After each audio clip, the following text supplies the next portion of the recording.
Some shows talk about one team. Other shows barely talk sports. This show will talk Packers, Brewers, and Bucks every day. It's Wisconsin Sports Daily with Steve Sparky Fifer, served up by Wendy's on 1250 AM and 105.7 FM The Fan. Download the Wendy's app today.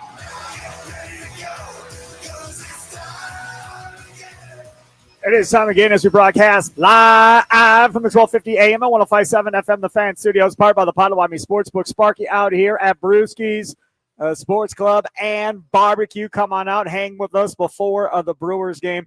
Tommy Wirtz is already out here getting ready to do his show from 5 until 6:30, the leadoff show powered by the Potawatomi Sportsbook. And we're out here thanks to Sun Cruiser Vodka and Iced Tea, made with real iced tea and real vodka. It's refreshingly smooth and easy to drink with no bubbles to fill you up. It's the perfect game day sipper.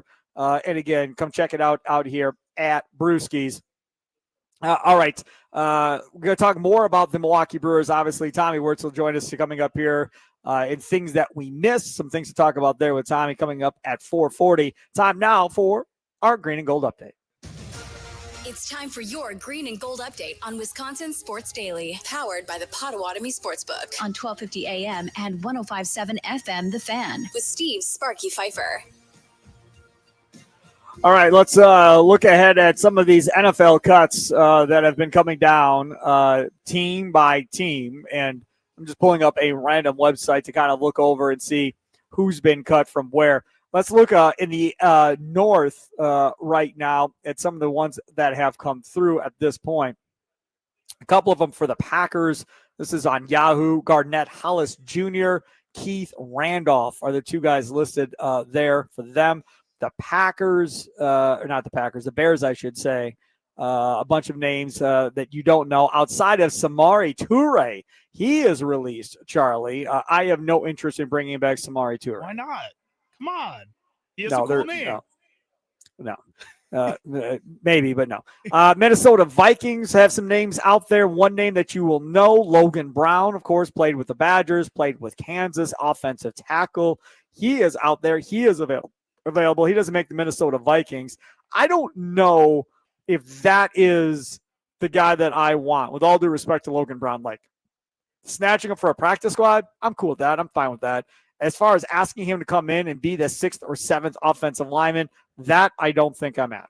I mean, I don't think that really helps you in that facet. I think if you're looking for a 6th or 7th lineman, you want somebody who's going to come in and be able to actually play for you right away. He just doesn't feel like that type of player, at least in this point in his career. Ben DiNucci, you know who that is? I do know who Ben DiNucci is. There's a whole song about him on TikTok. Do you know about that? No, absolutely not. I'm not on TikTok. Ben DiNucci, a quarterback, not a great one, but he's been around the NFL now for a while. He got cut last night by the Atlanta Falcons. I believe this is the 8th team now he's been cut by. And that sorry sap is in an airport bar taking a picture of his beer, talking about it. You know, oh, that beer tastes so good if you're getting cut by your 8th NFL team. And like all these dudes, former athletes, all come flying in with their takes on being cut and that airport beer as you're on your way home getting cut from yet another team. I mean, it's cool that you've been on 8 teams, but at the same time, you've been cut from 8 teams. So I don't know which way to look at it. I think DiNucci looks at it horribly, but at the same time, if I told you, Charlie, you'd be on 8 teams, I think you would take it. I don't know. He's been on 8 teams to get at least 8 different contracts with those 8 teams and has made some kind of money each time he's gotten to play football. I mean, that's what I think he's been in the league for 6 years now, 5 years at this point. That's pretty good. Most guys don't even make it that far, even as a practice squad player. And he's been a guy that's gotten at least NFL regular season reps. That's a pretty big deal, man. He should be proud of that a little bit. Yeah, I would say so. I'm looking here. I wonder if I can find – oh, here we go. Contract history. Bingo. Found it. Just seeing how much money he's made. He's made – oh, my goodness. A lot of practice squad numbers and stuff like that. I mean, that first contract with the Cowboys, that deal was 4 years. What is this? Tommy just threw something. He threw his phone in front of me. Career earnings through 2025. That can't be right. $1.25 million. That's it. and he's been in the That's not league bad. since 2020. Is that right? Yeah, base salary for 2 years in Dallas made $775,000. Signing bonus of $95,000. Then in Denver, he made $288,000, $50,000 with the Saints, and that's it. Man, I would have thought he made more than that. So I don't know. Still cool to be in an NFL camp at the end of the day, but I do not want Ben DiNucci for the Green Bay Packers. Happy to have Malik Willis. There was a chart out there the other day. Dov Kleiman, that guy, put a chart out. The best second string quarterbacks in the NFL, and I want to say Malik Willis was like 15 or 16 in the NFL. I feel pretty good about that if I'm the Packers, if that's where people think he is. I would say so too. I'm kind of surprised he wouldn't be higher in the second string quarterback list. I feel like what we saw from him last year is he knows how to come in and run Matt LaFleur's offense to a T. And I think that's what's most important with anybody that's coming to the Green Bay Packers, is that if you can work with the system, usually you'll be all right. And that's what it takes. So maybe that's why they're putting him down a little bit, is the system kind of lifts him up a little bit. At the same time, his performance says that I think he deserves higher than that. I mean, I don't know if he deserves like what Tyson Bagent got for a contract, but I think he could get to that point if he plays another season that well. You talk about some of these other guys that have been cut. The Packers are in a situation here with Marshawn Lloyd. Probably will start the year, I would assume, on the injured reserve. And then you look at, the running back situation. You have Wilson and Brooks, but those are the same two dudes you played with last year. Now, do you go out? Do you get a veteran running back to add to this mix? Because I'm sure there are going to be veteran running backs out there that you can bring in. One of the guys you had brought up before the show, Cam Akers, cut by the Saints. Yeah, that's a name that I was pretty intrigued by. I kind of figured he would end up being a roster cut dude. The Saints actually have, out of all the positions on their team, a pretty deep backfield. They have a nice stable of running backs that just didn't feel like he was going to be able to fit into that group. So it kind of felt like he was going to be in that type of cut candidate category. And this is also a guy that 3 years ago was a first-round draft pick in most people's fantasy leagues. Like, that's how the expectations were for him when he was in an offense run by Sean McVay, a guy who knows how to control an offense and can run it to the T that he wants to and picks the players that he wants to fit into that. And I think that's something that Matt LaFleur could work with. I'm happy with what we've gotten out of Emmanuel Wilson and Chris Brooks, and Marshawn Lloyd just cannot be, like, he hasn't been able to stay on the field. I can't trust that he can be the backup running back for an entire season. I think I can trust that Cam Akers can be. And I think Cam Akers is a guy that we've seen production from him in a starting role at the NFL level in an offense that is controlled and set up for players to succeed. This kind of feels like a very similar situation where he could step into there and be an awesome number two to a Josh Jacobs. Do you think NFL players appreciate being cut this early versus having to sit here and wait all the way to the deadline of being cut, where they have a chance to start working the phones or agents trying to get them into another camp? Or would you rather sit here and be on the chopping block waiting for the next 24 hours essentially? I think it depends on who you are. I think if you look at like the Dallas Cowboys who cut La'el Collins earlier today, that's the guy that's probably pretty frustrated that they waited this long to cut him. He probably felt like he deserved a spot on that team, and it just wasn't going to work out there. But if you're some of these other players like a Ben DiNucci, at least you got a shot. I think that's kind of what he's looking for out of the situation. I think a Cam Akers is a guy that's happy he got a shot with an organization at least in order to prove himself for 3 games. I don't think it really matters when you get cut there, as long as you play as much as you can in that time that you're with that team. This Collins cut, them moving on from him is something interesting, I think, because from a Packers standpoint, if you don't have a lot of faith that your offensive line is going to be able to stay healthy, whether it be Banks' back issues, Jenkins getting hit in the back, whatever, and you feel like you need to find yourself another veteran offensive lineman besides the guy you traded for from Philadelphia, Collins could be interesting to bring in here and see what he looks like. He played right and left tackle during the preseason for the Cowboys, but he's also started at left guard and right tackle for the Cowboys from 15 to 21. Played for the Bengals in 22 before suffering a knee injury late that season. Then he was in training camp last year with the Bills. I don't know if he's out of shape. I don't know what his deal is, but he played both tackle positions. That might be something worth poking around on and seeing what kind of shape he's in. That has been the issue with La'el Collins in the past, is that he hasn't really been able to be in the right shape for whatever team that he's been on. with the Cowboys when he started his career. He came in like on fire, was automatically one of the best offensive linemen in the league, and then just took steps back from that point on. And it was kind of, again, health. He wasn't able to stay on the field, both because of just freak injury and also because he wasn't able to be in the right shape. And then there was some attitude issues. There was issues with the front offices, which with the Dallas Cowboys, I think that just is going to happen. With the Cincinnati Bengals, apparently that is just going to happen. You're going to have issues with the front offices. At the same time, it doesn't really seem like his culture and what he's bringing to those organizations is something the Packers would be willing to mess with for a guy that could be a game. Got some Brewers news coming out here that Tommy just sent to me from over there a couple seats away. Roster moves: Grant Anderson placed on the 15-day IL with right ankle tendonitis. Can you prove right ankle tendonitis? Is that something you can see on an X-ray? I think so, probably. Huh. Also, option to AAA Nashville is Chad Patrick. No surprise there. Recalled from AAA Nashville, Easton McGee for his 500th time this year comes up, the reliever. And Tobias Myers is on his way back up from Nashville as well. As they continue to rotate guys through and just trying to get as many fresh arms as possible to come out of that bullpen, like we talked about earlier, to try and give everybody else a break at this point so you don't have to have a million appearances by all these guys. Charlie. The diagnostic imaging scan that is most often ordered by a doctor, if the doctor suspects tendonitis, is usually an X-ray. So, yes, I think you can see it on an X-ray. Because, we were talking about this before. Oh, my back. Oh, I can't. I turn the wrong way getting out of bed. I can't play. Oh, I guess we'll have to put you in the IL. Like that, you can't prove, right? That's why I was wondering about tendonitis. I feel like Grant Anderson in this situation probably should be. I know that the Brewers don't have too many other options, but he has not been good lately, man. And it's been kind of frustrating to watch him be out there. Charlie, call up his game log. Go ahead. Call up his game log.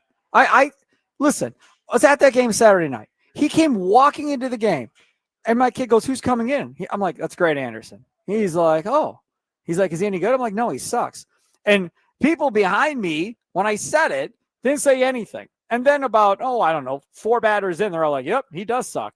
But if you look at his game logs, he doesn't suck. Like, his numbers aren't bad, Charlie. They're not bad numbers. I mean, they're not really that great, I guess, either. I think you look at some of these games that he has in the past, and the Cubs, he pitched 2 good games against the Cubs. He was in 2 situations there, but against the Giants, that last game, the one you're talking about, gives up the 3 hits, 3 runs, 1 strikeout, and 26 pitches.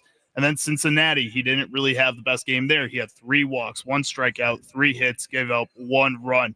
Not a lot of earned runs, but he's giving up runs. He's putting guys on base. Guys are getting on base when he's pitching. And then before that, he's playing the Pirates in Atlanta and Washington, all teams that the Brewers, the entire team, was just dominating. It wasn't really an issue of him or playing well or not. It was just going to be the Brewers were going to kill those teams at that point. He didn't really have any pressure on him. Kind of seems like there's situations here when he does have pressure on him and it's not working. And I think that should be an issue for this Brewers team. And, is he a guy that's in this bullpen come the playoffs? I would say probably not, right? I think he would definitely be one of the guys left off the roster. Yeah, I don't think he makes this roster at the end of the day. All right, take a quick time. I'll come back on the other side. We will jump into talking more about the Packers and what to do at the quarterback position with the Green Bay Packers. We know about Love. We know about Malik Willis. But what about a third quarterback? Over half the league carried a third quarterback last year on their roster versus just carrying somebody on the practice squad. We'll talk about that straight ahead. And then who should that third quarterback even be at this point? We'll get into that. We're out here at Brewski Sports Club and Barbecue. Come on out here and enjoy all this great food and beverages. I told Tommy Wirtz, you got to try the Skittles shot tonight, man. Got to go for the Skittles shot tonight here at Brewski Sports Club. Got shuttles to and from the game. Take advantage of that too. And the barbecue is amazing. The wings are their calling card. Check out the wings out here thanks to Sun Cruiser Vodka Iced Tea made with real iced tea and real vodka. It's refreshingly smooth and easy to drink with no bubbles to fill you up. It's the perfect game day sipper. Got relief pitcher T-shirts out here you can get courtesy of the fan. We got the Sun Cruiser can koozies, the hats, the T-shirts. If anybody wants any of those, come on up to the table, the fan table here, and you can take advantage of that as well. Straight ahead, we'll talk more about the Packers and the backup quarterback situation next here on the Fan. But first, let's get to our fan weather forecast. Right now, 68 degrees, mostly cloudy skies outside right now. The rest of the night looks pretty clear. No rain in the forecast. Low of 49.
Welcome back, Wisconsin Sports Daily, served up by Wendy's out here at Brewski Sports Club and Barbecue, 76th Street, right across from Pius, corner of Blue Mound and 76. Come on out, hang out with us. Out here, brought to you by Sun Cruiser Vodka and Iced Tea, made with real iced tea, real vodka, refreshingly smooth and easy to drink with no bubbles to fill you up. It's a perfect game day sipper.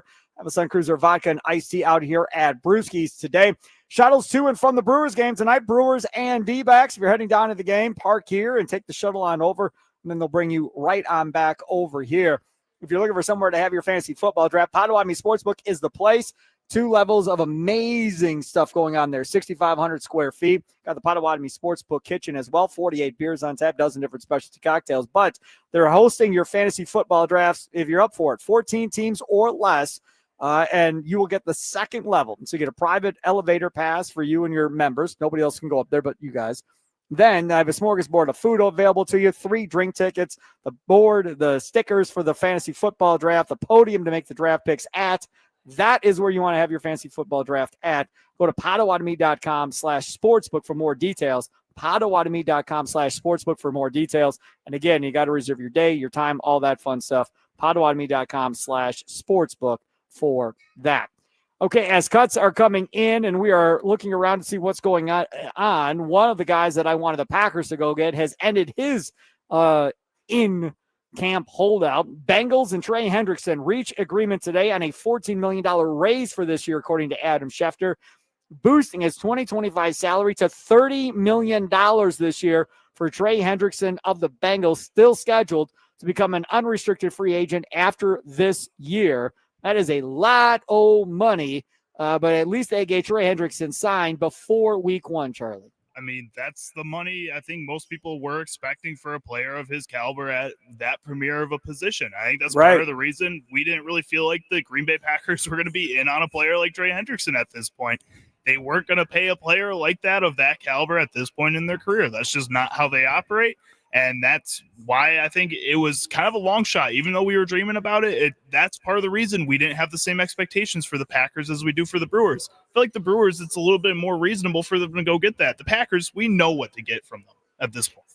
Yeah, I agree with you on that. And again, it's not like Hendrickson got traded somewhere else and the Packers missed out.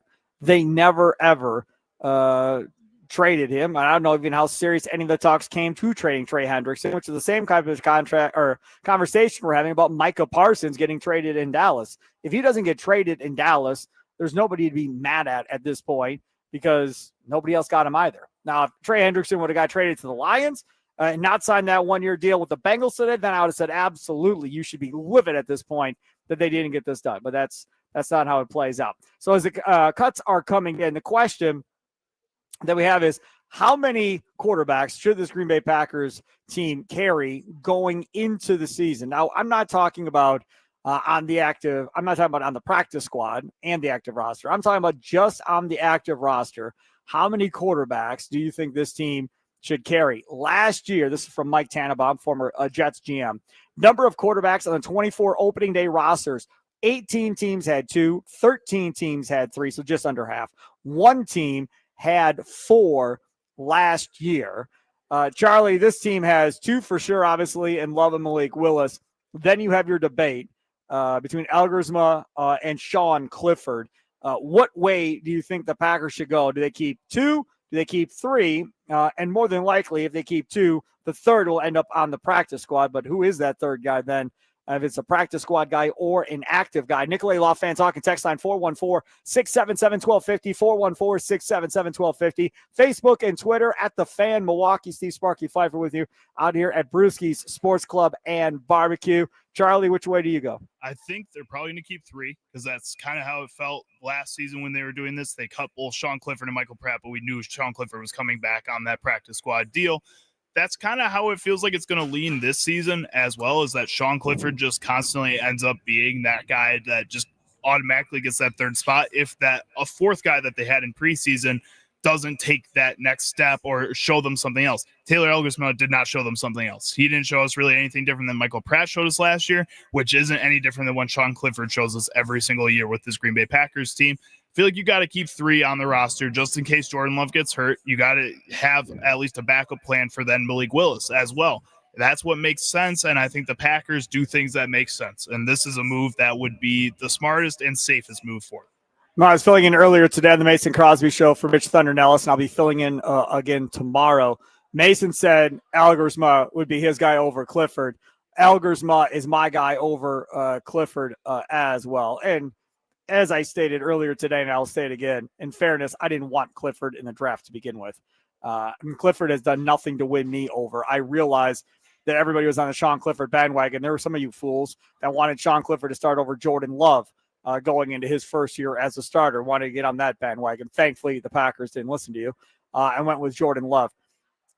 I think because Jordan Love has been hurt, you have to really consider who this third quarterback is going to be. If you're going to carry 3 guys on the active roster, it has to be another vet, right? It has to be somebody else that can come in and play, somebody that you have no questions about whether or not they can play in that situation. You cannot keep an inexperienced guy in Clifford or Elgersma on the active roster. I think if you're going to keep that third guy, then it can be a practice squad guy. But as you found out with Tampa Bay and Pratt, he's not going to be there very long. If another NFL team sees something that maybe you missed or whatever and go to snag Pratt up from you. And the same thing could happen this year with Clifford and Elgersma. I don't think I keep 2 quarterbacks on the practice squad, however. I think you've got to make up your mind and move on. No, I don't think you can either. I think the only way that Taylor Elgersma stays on this roster over Sean Clifford, and don't get me wrong. I'm on Elgersma's side too. I'd rather have him over Sean Clifford. I think a younger player with a higher ceiling would really help out this team, especially if they do have to get into that situation where a third one gets in. At the same time, Sean Clifford knows the offense up to this point. Sean Clifford has emulated basically every opposing quarterback that the Green Bay Packers are going to play this season at this point in his career because he's been on the practice squad. So that he knows what kind of offenses these teams are going to run. He's going to be easily adaptable. Again, he is the safest option for a practice squad quarterback at this point. Taylor Elgersma, may have more of an upside if you do need to get to your third-string quarterback, which I think the Packers should have that third-string quarterback. But what are the odds they actually get to that and he ends up being a stud, ends up being a guy that could actually make a future out of this? Pretty unlikely. So just go with the guy that you know can be a third-string quarterback and can be your practice squad guy in Sean Clifford. The other part about this, too, I think, is what if somebody comes knocking on your door from Malik Willis? What if somebody comes knocking on your door here in the next couple of days and says, hey, we'll give you a 2 from Malik Willis? He's gone.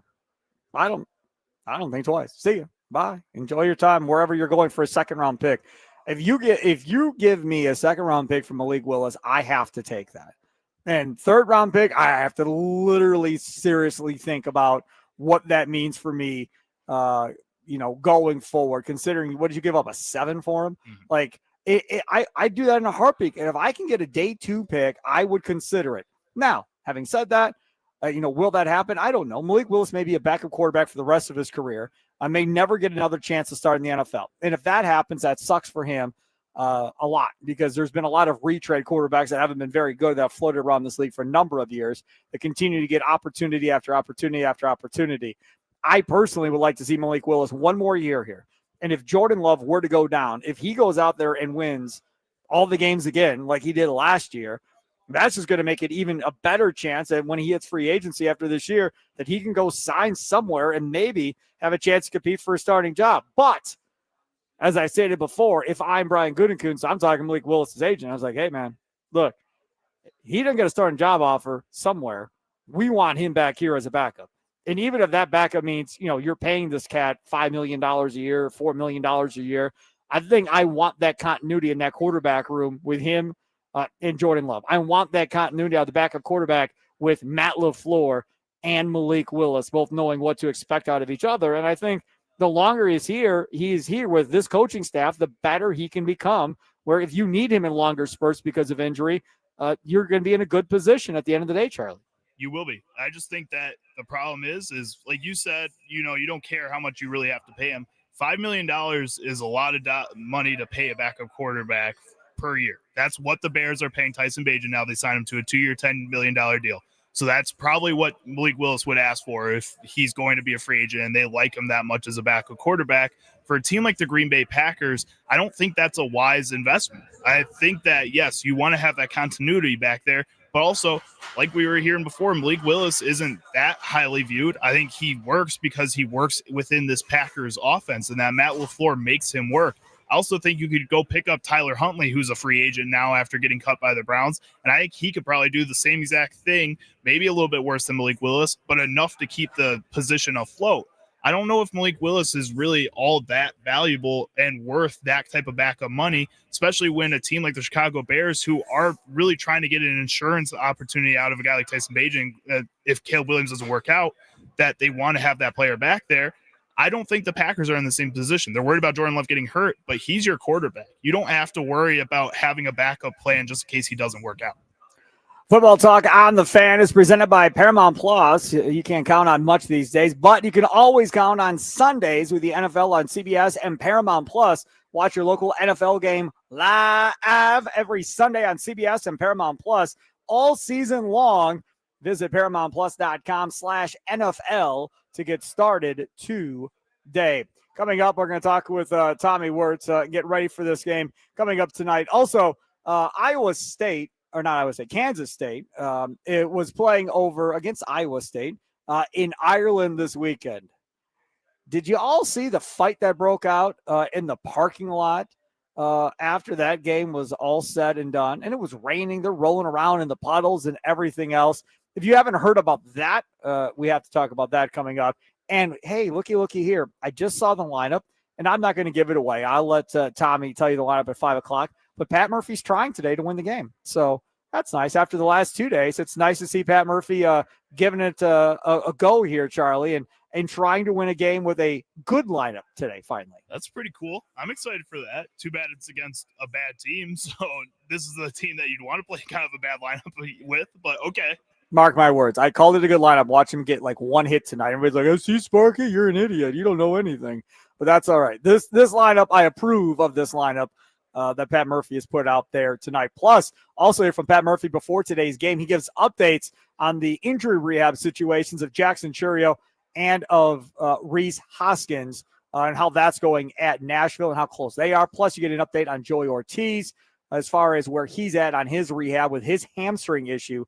All of that coming up on the leadoff show, powered by the Potawatomi Sportsbook, coming up from 5 to 6:30 here at Brewski's Sports Club and Barbecue. Come on out, say hi. Tommy Wirtz will be here from 5 until 6:30. All brought to you by Sun Cruiser Vodka Iced Tea, made with real iced tea and real vodka. It's refreshingly smooth and easy to drink with no bubbles to fill you up. It's the perfect game day sipper.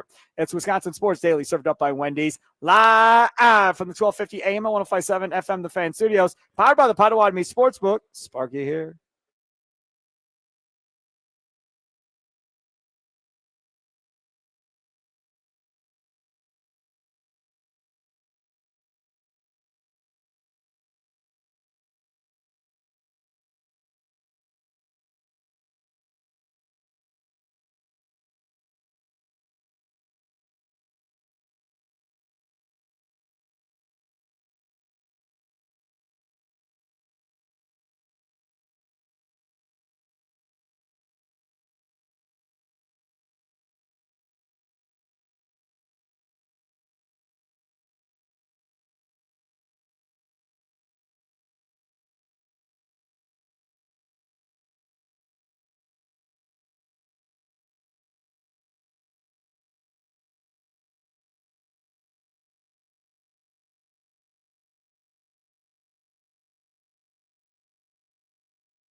Welcome back, Wisconsin Sports Daily, served up by Wendy's, live from the 1250 AM and 105.7 FM, the Fan Studios, powered by the Potawatomi Sportsbook, Brewski Sports Club and Barbecue. Great place to stop over, take the shuttle to and from the Brewers game, or just come out, watch the Brewers game here if you'd like to. No big deal there. Plenty of space for you.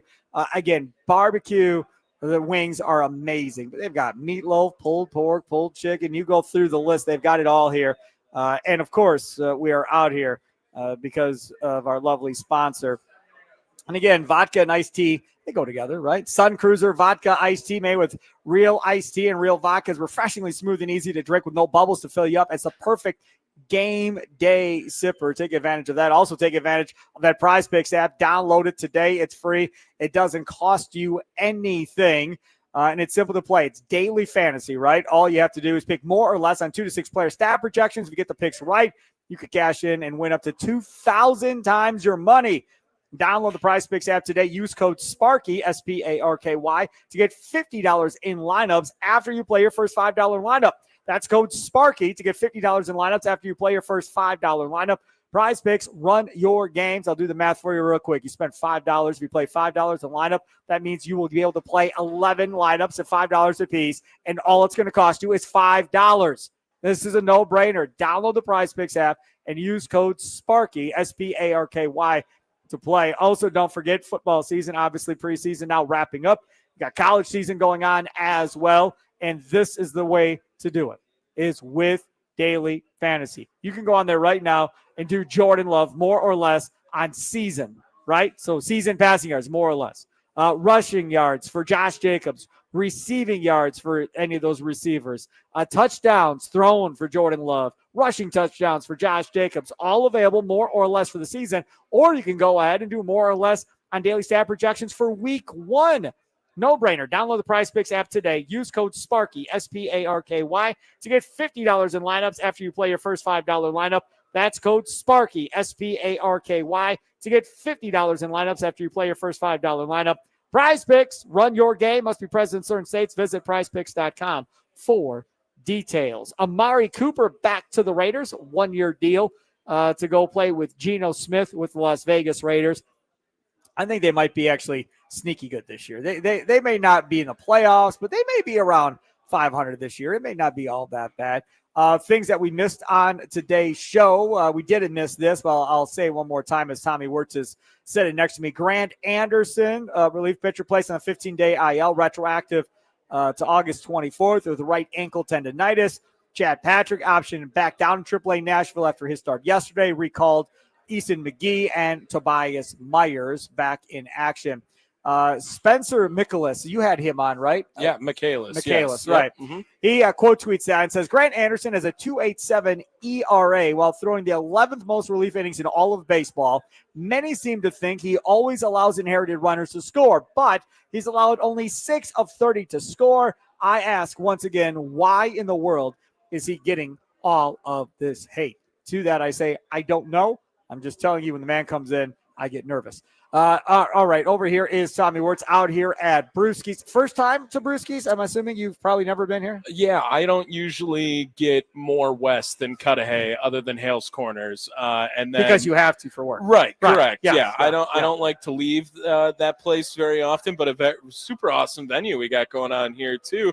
Got the dartboards over here, Papa Shot right now. Skee-ball. Yeah, we got a nice little setup over here. You haven't went outside to look at the huge backyard that they have outside as well. I have not been out there yet. I might have to go peruse at some point tonight. Yeah, it is a really cool place. So come on down here, take the shuttle to and from the game at Brewski's, available for you. Watch the games here at Brewski's. Packer games coming up, during the football season. Great place to come watch Packer games as well. You can't see it because our backdrop is currently in front of it, but they have a big 4-screen type, 4 TVs kind of all made to look like one, I guess, that you can watch the games on and that they put on for all the big games. So come check it out here at Brewski's, 76th across from Pius, right by Blue Mound. I was promoting the good lineup at this point, Tommy. It just didn't feel like to me yesterday or Saturday that this team was really all in on winning. It feels like tonight's lineup is all in on winning. It did not feel that way the last couple of days. It felt like the last couple of days was we have to rest some of these guys. Nobody's getting days off. We have no days off as a team. So I got to pick and choose when I'm going to sit guys. So they picked and chose to sit them against Logan Webb on Saturday and give no support to Freddie Peralta. And then again, yesterday, making the choice to start Chad Patrick instead of Woodruff on the Celebration of Life Day for Bob Uecker, something I also did not support. But it wasn't Chad Patrick's fault they lost. No, it was not. And Chad Patrick, it always seems like just doesn't get the same love from the offense that the rest of these guys have gotten over this 2-month stretch for the Brewers right now.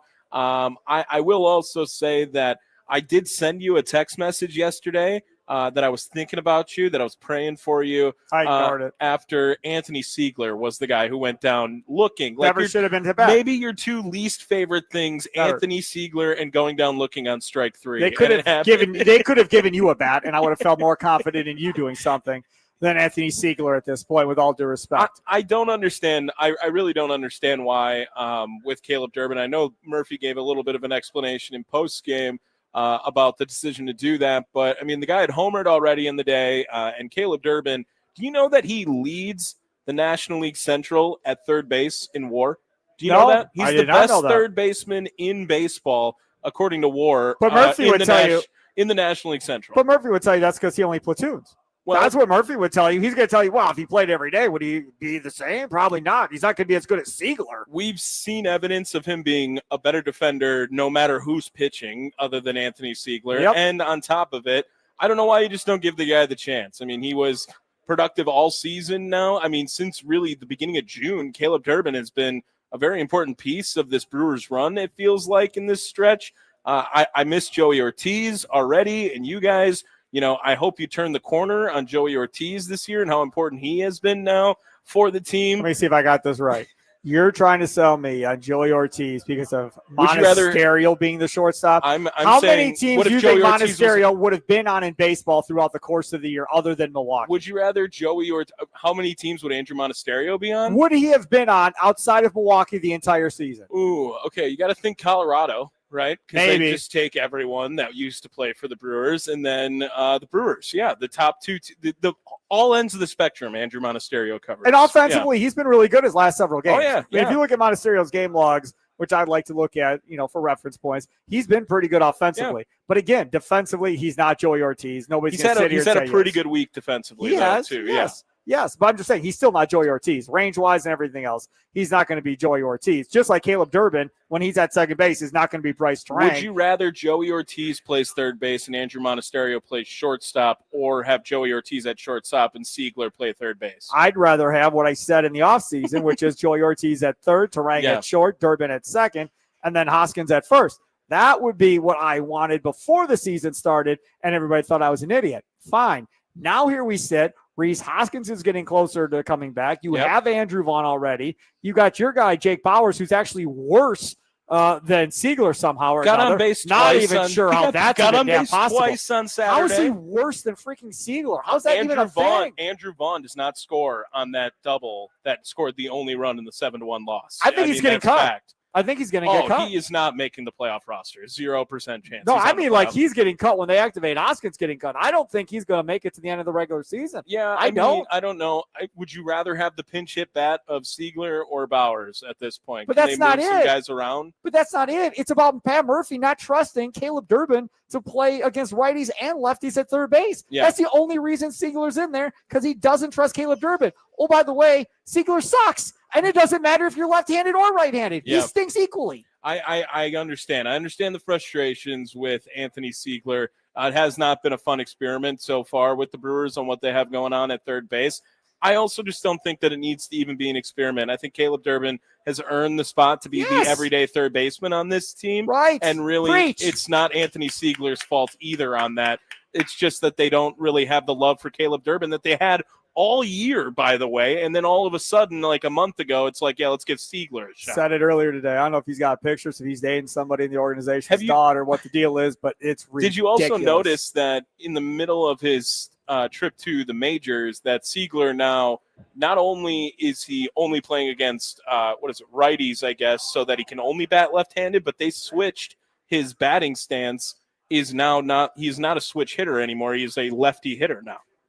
Because he stinks the other way, too. So they had to take it out. Which way do you stink less? We're going to go with that one. Again, seriously, I understand. If you look at Durbin's splits, yes, he is worse against righties and better against lefties, right? Sure, that's the way it goes. Okay, fine. But when you take his numbers against righties and match them against Siegler's numbers against righties, no different. It's really not that different. I think if you homer against a former Cy Young player, you've earned the right to play the whole game, no? Sure, I mean, you hit a homer off Robbie Ray. Yes. I understand he's not the same Robbie Ray in Toronto, but Like, he should have been taking that last at bat. Yes. And whoever it was needed to swing on a pitch that close. So especially, I know Siegler, I'm sure what he was told was, hey, you got to get Contreras to the plate in any way possible. So what he was told, yeah, this is what he should have been told. Don't swing. Go up there and stand there. Do not swing. Well, and then that led to the game being over. But Durbin could have sat up there and not swung. He Yeah. could have followed that rule. And you'd have to replace Durbin to put Siegler in there. Dude, you're just getting me all riled up now. Don't do that. We're out here at Brewski's Sports Club and Barbecue, 76th Street. Come on out, say hi, hang out with us. We got some relief pitcher shirts if you want some of those. Also got the Sun Cruiser koozies, shirts, hats. You want to come out and do that as well. He has Tommy Wirtz. He's going to be out there, yes, getting really close to you. Can see his hat on YouTube. Showing the hat. Right. Come on out here from 5 until 6:30. We'll have the leadoff show powered by the Potawatomi Sportsbook, getting you ready. We'll hear from Pat Murphy from before the game. We'll get you the starting lineups. The only station in town giving you a 60-minute or more pregame show before every Brewers game all season long. Nobody else is doing it like us. Andrew Wagner goes inside the clubhouse for each and every leadoff show. Plus, he joins the Mason Crosby show on Mondays and Thursdays here on The Fan. Tuesdays and Fridays, he's on Wisconsin Sports Daily as well. And enjoy everything that he's been able to put forth too. And you're bearing the lead. Austin Herdina back today. Yeah. Oh, good. Back. Yeah. Mhm. I like almost, but he's almost right. So we'll just have to stick with that. That was nice. That was nice. I like that one. Yeah. Did you like that one? Yeah, that was good. Yeah. That was good. I Yeah. love Luis. So if he's listening, he's just laughing. It's okay. Yeah. Okay. So a couple of other things I wanted to kind of pick your brain about here Sure. that I didn't have a chance to get to on today's show. The Willie Adames love that he received at American Family Field. Yesterday, I'm not sure how long his applause was, but Saturday, he got a pretty decent amount. Friday was even longer, that first at bat. Mm-hmm. Then after he hit the second homer, they finally booed him. But he was getting the love all weekend long, and he was wearing the special cleats for Euchre on the celebration of Life Day for Bob Euchre Sunday, the game that you were at with Andrew Wagner. Yeah. Your thoughts on how Brewers fans treated Willie Adames? Yeah, I think he was a guy who was a fan favorite immediately once he came in. Maybe his personality led that charge before his play, but then he played really well right away when he got here, made an impact. Is it not similar to like an Andrew Vaughn-esque love that the Brewers got right away once Willie Adames came in? You know, it's the same time frame of like how good he was immediately. Maybe Vaughn's production a little bit higher. You're right saying now. After they traded for Adames. Right. I mean, it was the same gotcha. thing. It was like a mid-season Yep. move, and then he comes up and Right. he makes an impact immediately. And I understand why, right? And last year he was the big name that was being lost too. I am curious now on where he ranks, maybe in like some shortstop categories or something for the Brewers line. Like if they're putting John Axford in the Wall of Honor, like Willie Adames could totally be a short list candidate for that as well then too, I think. Yeah, sure. Yeah, I think at some point you probably see that. So I did enjoy, I thought it was hilarious they started booing him after the homer. Like that is perfect. Yeah, like, you're on the other team now. Show them all the We love, love and you. then you do something well, like screw you. Correct. Yeah, that was awesome. I also really enjoyed the fact that he was really out there front and center during that celebration of life thing for Euchre yesterday. He was on the field for the whole thing. Bob Melvin was at the top of the steps for the Giants. He was watching the whole thing as well. There was just a lot of eyeballs and a lot of people participating in that thing, including, again, sending the whole team out there behind Bob Euchre Jr. to throw out that pitch to Robin Yount, I thought was first class. You could not have done any better than what the Brewers did yesterday. That was first class all the way, A+ to the organization. Yeah, and I think there is an angle where you can say, like, win it for Bob, right, in those games. But, man, that was a heavy ceremony the entire time. And I had said this earlier to you this morning that, I understand why they did it. And I do get, like, why some people wanted them to rally behind it. But, having to play, like, after that, like, they tried to keep it as lighthearted and as funny as they could. But, Andrew Wagner was saying, like, yesterday felt like the real day. Like, that felt like real finally. Bob's not coming to the game. He's gone. Like, that was a very awesome ceremony they put on in honoring of him. But that's a lot of information to take in. And then it's like, hey, go play 3 hours worth of baseball right after that. I'm not surprised at the performance from Milwaukee yesterday. Well, they should have won. They should have won. I understand that. And McGill, like, gave it away, and we'll play back some of him. I had that censor button working very well in his post-game show. Good. So he was pretty upset about it. But, I don't think that people can say anything of like, oh, like the Euchre Magic not being around from that. Like that was not. I don't know if the headspace was necessarily in the best place for Milwaukee during that game yesterday. One thing I want to mention on the way out here, if you didn't see the video, Kansas State quarterback Avery Johnson. They were playing against Iowa State. In the battle for farms, as me and Charlie called it over the weekend. Tell Charlie what happened. Yeah. Avery Johnson's father and brother just decided to square up, like right outside after the game. In the puddles. Yes. On each other. I also saw Dude the had headline. a swollen eye, the whole deal. I saw the headline and I kind of thought they were involved together, and I thought, maybe they were beating someone up together. No, they were just fighting each other. Yes. Outside the game, and I have no idea why. There was an altercation that escalated, it said, but I don't know who won. I guess I didn't see if it was the brother pretty sure. or the dad. I think the kid had his eye all kind of puffed up. Yeah, but then they came out yesterday in public. Apologized for the whole thing. All right, that'll do it for Wisconsin Sports Daily, served up by Wendy's, live from the Fan Studios, powered by the Potawatomi Sportsbook. Stay tuned. We're out here at Brewski's Sports Club and Barbecue. Tommy Wirtz takes you up to first pitch coming up next. And, of course, it's all courtesy of Sun Cruiser Vodka Iced Tea, made with real iced tea, real vodka, refreshingly smooth and easy to drink. No bubbles to fill you up. It's the perfect game day sipper.